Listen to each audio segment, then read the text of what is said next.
It's my turn to hide, yells Hyacinth. Sylvia shakes her head so hard, some of her red hair escapes from its ribboned ponytail. We always do what you want. I want to go outside and play, she says, pointing out the large window on the landing to the cloudless morning sky. Hyacinth crosses her arms over her pristine white apron and pouts. I get to choose because I'm older. We stay inside. Sylvia rolls her eyes. Older by a minute, and you never want to go outside. She stamps her boot on the black and white tiles of the front hall, the sound echoing up the stairs. You can stay here forever, but I'm gonna see the whole world, just like Phileas Fogg. Hyacinth lifts her chin. You can't travel without money, and Mother and Father will leave it to me, because I'm older. So you'll stay here with me forever. She smiles. And if you don't start counting, I'll never tell you where I hid your stupid book. No more Phileas Fogg. She turns and bounds down the wood-paneled hallway toward the back of the house, giggling as her red pigtails fly behind her. Sylvia clenches her fists. I will see the world. She stomps toward the towering portrait of their scowling great-grandmother and shoves her hands in the pocket of a breakfast-stained apron. I hate her, she whispers. Taking a deep breath, she calls out, 1, 2, 3, 4, 5. As soon as the tapping of her twin's footsteps fades to nothing, she stops counting and tugs on her slouching black sock with a sigh. She always hides in the same places. I should just go outside. She leans against the newel post and giggles at the thought of lying in the sun-warmed grass all day, while Hyacinth is stuck inside a dark, stuffy trunk. A series of loud bangs reverberate through the hall, wrenching Sylvia from her daydream. Across the hall, a workman is pulling his head from inside the wall, the ornate wood paneling resting precariously against a delicate antique table. He stands and tosses a hammer into his toolbox with a clink, wiping his hands on a rag. Heading to the back of the house, he smiles and winks at Sylvia as he passes. She glares at the floor and sullenly toes the stair tread. Whenever the workman is around, he always gapes at Hyacinth and Sylvia like they're Siamese twins in a curiosity show. Even worse, he leaves nasty cigarette ends all over the grass. When she can no longer hear his heavy boots clomping, she moves to the wall opening, crouches down, and sticks her head inside. It reminds her of the crawl space under the attic stairs, where she and Hyacinth dragged the old steamer trunk, so they'd have a quiet place to play. She grabs the edges of the wall to lean in a bit further. Ow! She jerks back her hand and pulls a large splinter out of her palm. Blood wells up, and she wipes it on her apron with a grimace, leaving a swath of crimson next to a pink smear of strawberry jam. When more blood seeps from the wound, she wipes it again while looking around for something to use as a bandage. She grabs the rag from the top of the toolbox. There's so many tools, She says, her hand momentarily forgotten. She picks one up before stopping to glance around the hall with a shiver. I'll be in so much trouble if they catch me. She thinks.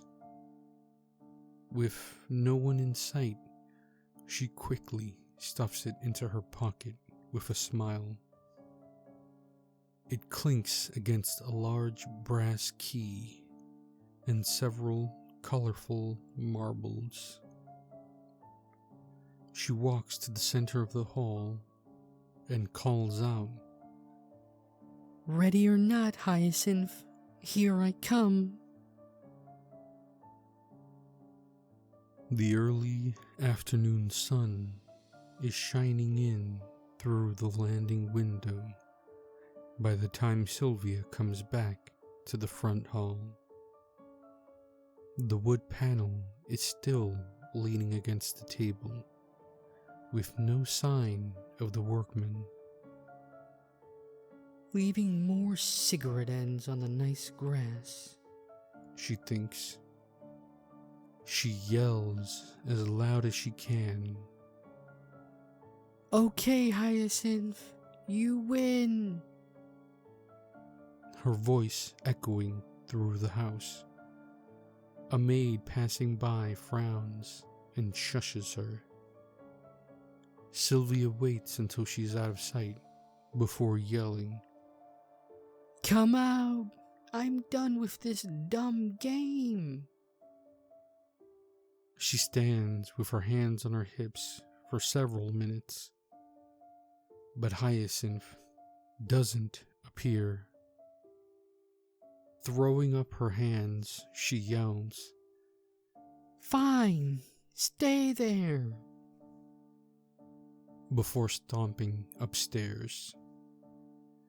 She stands in the doorway of their bedroom and scans the room. Dashing to the dresser she and Hyacinth share, she reaches her whole arm underneath.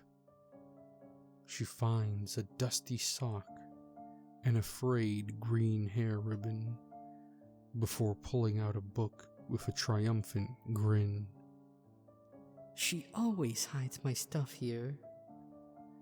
She thinks, shaking her head. She tucks her well-worn copy of Around the World in 80 Days under her arms and heads out to the front yard. Crunching down the white gravel path, she veers off toward a towering elm tree.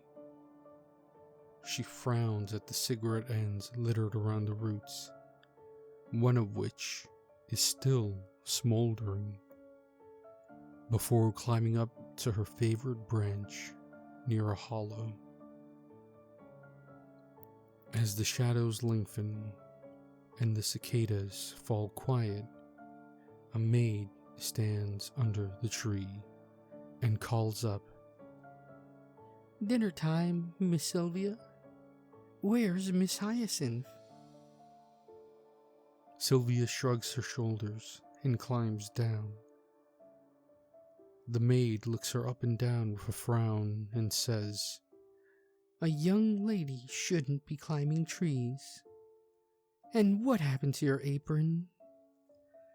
Go get cleaned up before your mother sees you. When Sylvia enters the dining room, Mother glances at her and says, "You're late. Your pinafore is wrinkled, and your socks are falling down." "Sorry, Mother." She smooths down her fresh apron and straightens her socks. Mother sighs. "Where is your sister?" "We were playing hide and seek after breakfast. I couldn't find her," Sylvia says with a shrug. Father peers over the top of his newspaper and raises an eyebrow. "She finally found a spot where even you couldn't find her. That's my girl." He chuckles. Mother shakes her head, her delicate emerald and diamond earrings glittering in the candlelight. "Even so, it's not like Hyacinth to be late." She pulls off her long white gloves and glides into the hall. Gently calling up the stairs, she says, "Hyacinth, it's time for dinner. Come down now." When Hyacinth doesn't come down, she frowns and begins tapping her toe. Sylvia mentally winces as each click echoes through the hall and into her skull. Mother slaps her gloves against her palm as she moves to the bottom step, her eyes narrowing. "Hyacinth Evelyn Jeffries, you're going to be in trouble if you don't come here right this moment."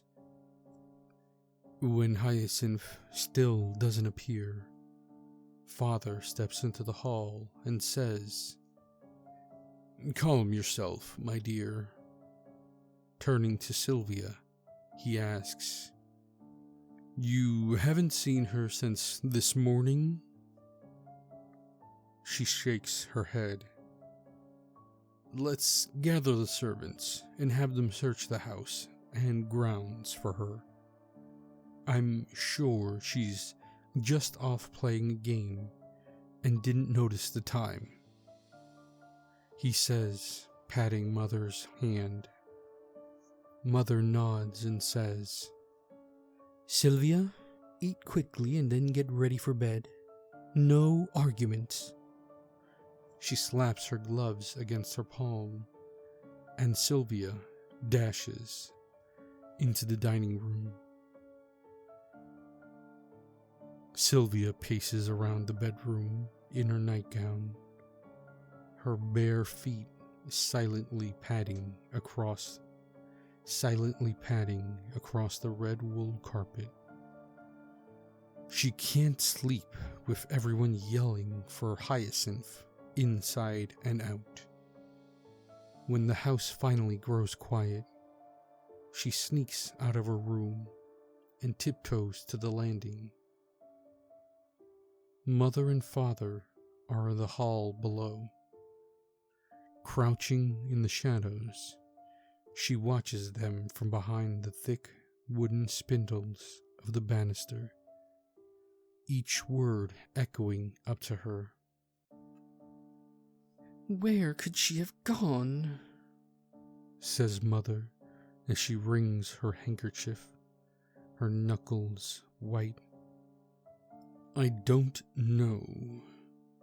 Father closes his eyes and rubs the bridge of his nose. "I wonder if Sylvia's been a bad influence. She's always getting into trouble and forever talking about seeing the world." He leans towards Mother and says softly, "Maybe she encouraged Hyacinth to run away." Sylvia frowns and leans closer. Mother shakes her head. "No, Hyacinth would never run away. She's such a good girl. She chews her lip. Do you think something terrible happened? Some strange man could have grabbed her and... Father raises his hand, cutting Mother off. Sylvia, I can see you lurking. Come downstairs.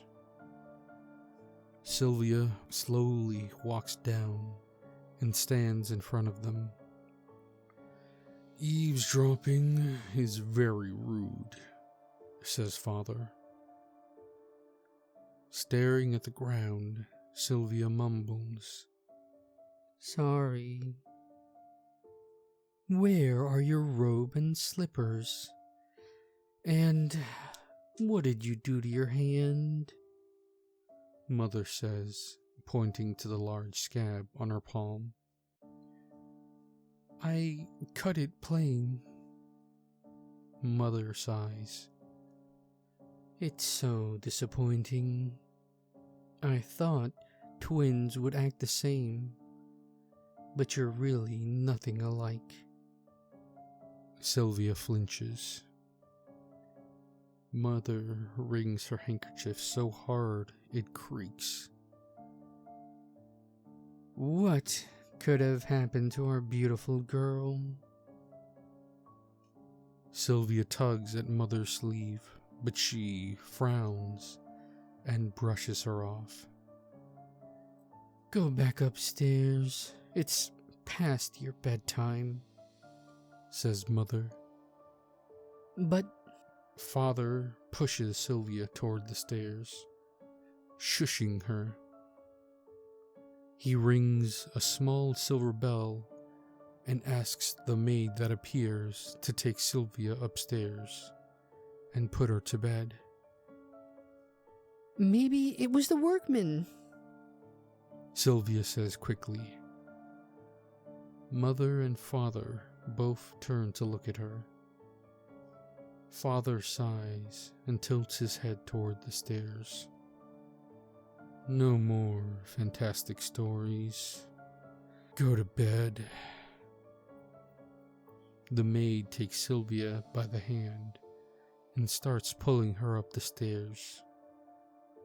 Sylvia digs in her heels and yanks her hand away. It's not a story. He was in the hall when we were playing.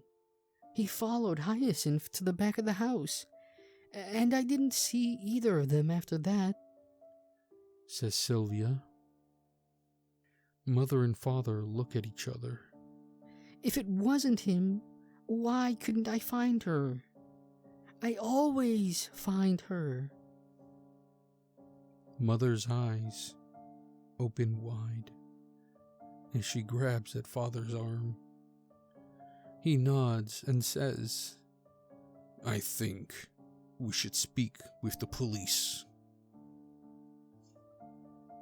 Sylvia crunches along the white gravel path that meanders under stately elm trees up to the wide granite steps of her family home.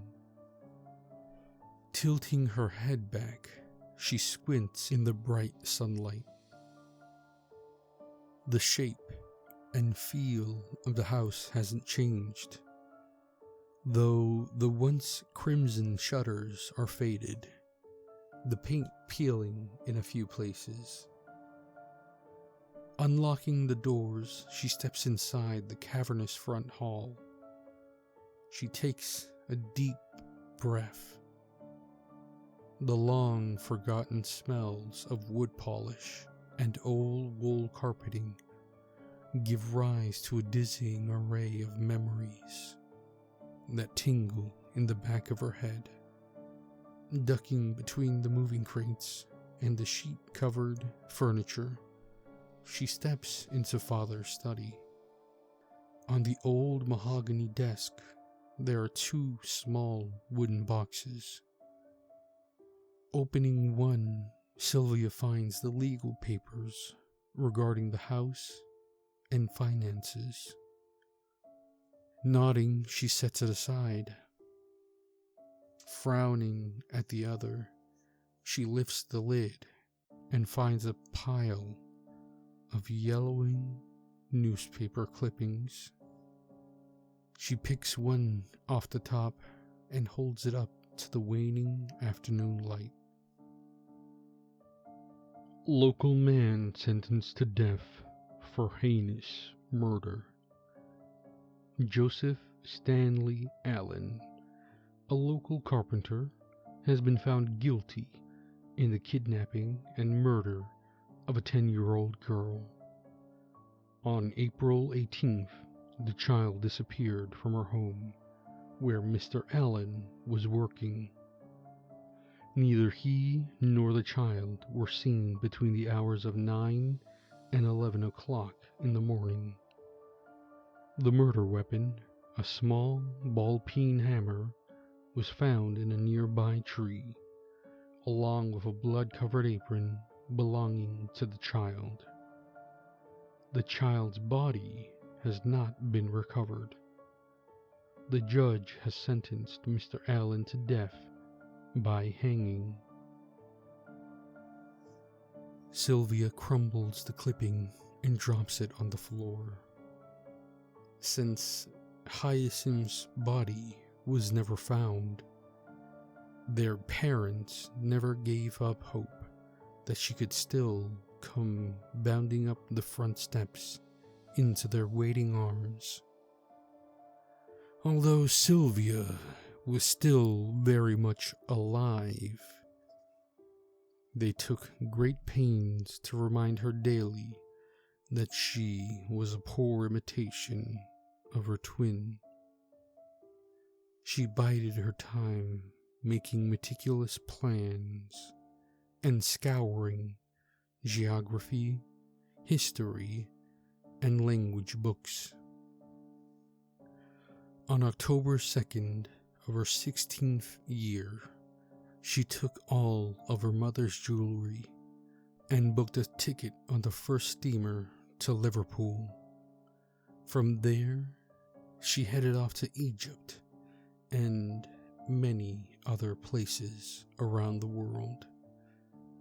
She only came home when she learned her parents had died, and as Hyacinth had never returned, she'd inherited the fortune and house.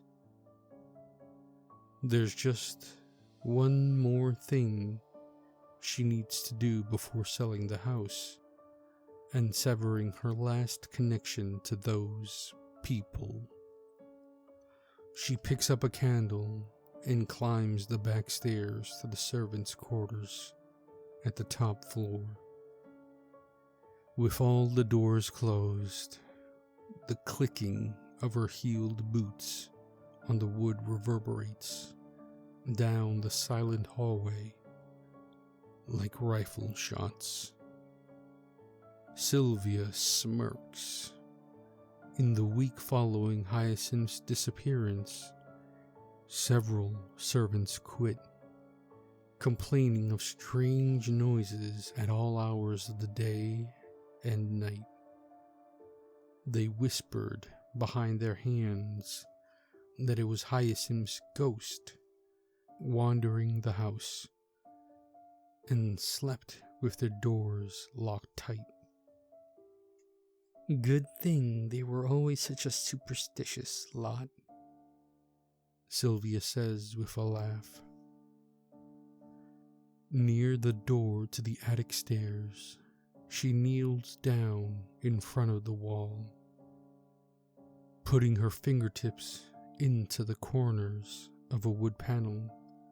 She pries it away, exposing a crawl space. Tucking her short red hair behind her ears, she lights the candle and crawls inside. Turning away from the stairs, she heads to the far back wall, ducking under spider webs and wooden beams. There, she finds a pile of thick blankets, painted with years of dust and debris from the aging house. Pulling them away reveals a large, brown steamer trunk. She takes a brass key from her jacket pocket and opens the heavy lock. The click muffled in the small, dusty space. Lifting the lid, she brings the candle closer. With her finger, she traces the marks gouged into the wood on the inside. She smiles as she pries out a small fingernail. I told you I'd see the world, She says.